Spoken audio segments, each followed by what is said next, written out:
Jamie's story, can you explain to the public why tax increases are not good during an economic recession? You know, we have a lot of bills being heard at the state legislature that would in fact increase taxes on the state taxpayers. Right now I think people need tax relief, don't you agree? We need to give them tax relief. So why are we not producing that sort of relief for the taxpayers, and why is it not a good thing to introduce new tax increases on an already hurting economy? Well, it's probably never a good time to introduce tax increases, but especially in the economic conditions we're facing right now.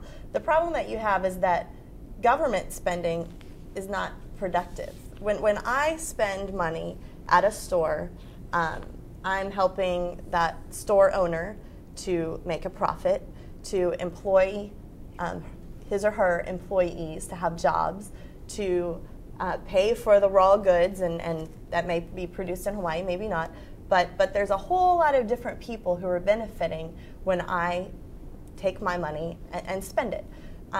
When I have to give that money to the government, though, maybe eventually it helps to employ people or to buy things that, but some of it gets lost in this bureaucracy. It's not the most efficient way to stimulate the economy. So rather than taking money from consumers, from taxpayers, to then deal it out, you know, however the government sees fit, it would be most efficient to let the market and to let individual consumers, families in the market make those decisions for themselves. Well, we have a huge budget shortfall, and so a lot of talk has come up to needing to find that budget, and the way that we need to find that budget is to increase the taxes. However, that doesn't seem to be the answer in this time. I mean, we're really facing a bad economic situation, and it just seems like we're just poking and prodding, and it seems as though tax increases would rather de-stimulate the economy rather than to stimulate the economy. Can I jump in on that one? Mm-hmm. Just as Jamie was mentioning, we are to be reminded that 70% of the economy, or let's say, put it this way, the economy is made up of three elements. 70% of it is consumer spending, what you and I at the grocery store, at the gas pump, etc.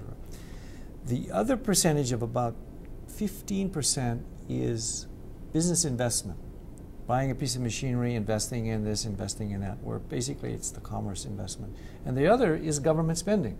The government doesn't produce anything, but it spends a lot. The point being that when investment goes down, and that's what my fear was earlier, when businesses stop buying equipment, when businesses stop expanding and contract and lay off people, the ones that are laid off are not going to be part of that 70%, which really runs the economy. That's the thing that makes the wheels spin. And if people stop spending, the economy slows down, and those with the money in that 15%, which we're taxing higher, by the way, as of last night, is where they pull back their investment funds, businesses don't grow, loans are not made, and then suddenly people are waiting. What do we do? And there's a lot of fear and anxiety that's out there now. So government is trying to, with the Obama stimulus package, with the governor who has almost $1.8 billion of CIPs they're going to quickly get out there, is to keep people on the job, keep wages going, and keeping jobs plentiful, at least to where 95% of the people in Hawaii are still working. In the nation, it's maybe 91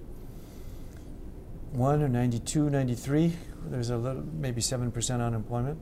So that's the whole key of keeping the economy going. It's all about jobs, Sarah, all about jobs. First of all, I would just like to thank and congratulate you two, because you have done a tremendous job in trying to get our taxpayers tax relief. I've been a witness to it, and I would just really like to thank you, and thank you, Representative Pine, too, as well, because you introduced HB 870 and HB 871. Now, those unfortunately died. But what they would do is HB 870 and 871 would pass on tax relief to you guys, the taxpayers. One bill would impose a tax relief on food. It would actually exempt the tax on foods. And then another bill, 871, would actually give a tax holiday. So these bills died, and why aren't bills like these being heard at the state legislature? These really, really important bills that would affect and improve our quality of life here in Hawaii just weren't even heard. How do we explain that? What can we attribute that to? Well, I think it just really clearly shows the different philosophies of Republicans and Democrats. And Jamie so eloquently talked about it earlier, that we believe as Republicans that a family will truly value every dollar that they have and not waste it. And they're going to spend it more wisely and more productively. Whereas Democrats believe that government is the answer to just about everything and that government needs to handle everything. But one thing that I think that people can all agree on is that we shouldn't be taxing people for the basic necessities in life, and that's food. That is the most regressive tax, especially Hawaii has very big families and large extended families. It's an anti-family tax. And so it's really going to be up to the people of Hawaii to really say, hey, we're only one of the few states in the nation that gets taxed on food when we're hungry. And we're just not going to stand for it anymore. And it's going to take the people of Hawaii, you folks out there, to really make your voices heard at the Capitol. And I think that's not happening enough, Sarah. And, you know, there was a poll you said. People's Pulse, 88% of the people in Hawaii wanted, 85% of the people in Hawaii wanted some form of tax relief this year. That's not going to happen. And that's not happening right now. What we did was to stop all the tax increases, the big ones. The majority, there's like the little Manini one in there, and there's a couple ones with the health care that's still in there, but we think we can stop that.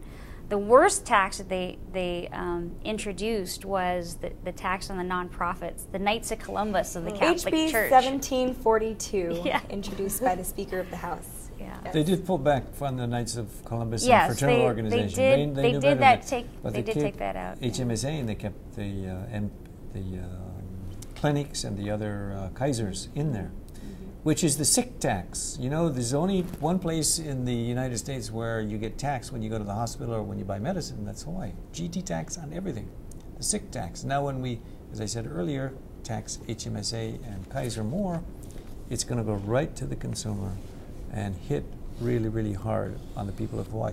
There's one other tax that we pulled back because we're the state. We want to gather in all the county revenues that we give them, and that's the TAT tax and the transient accommodation tax.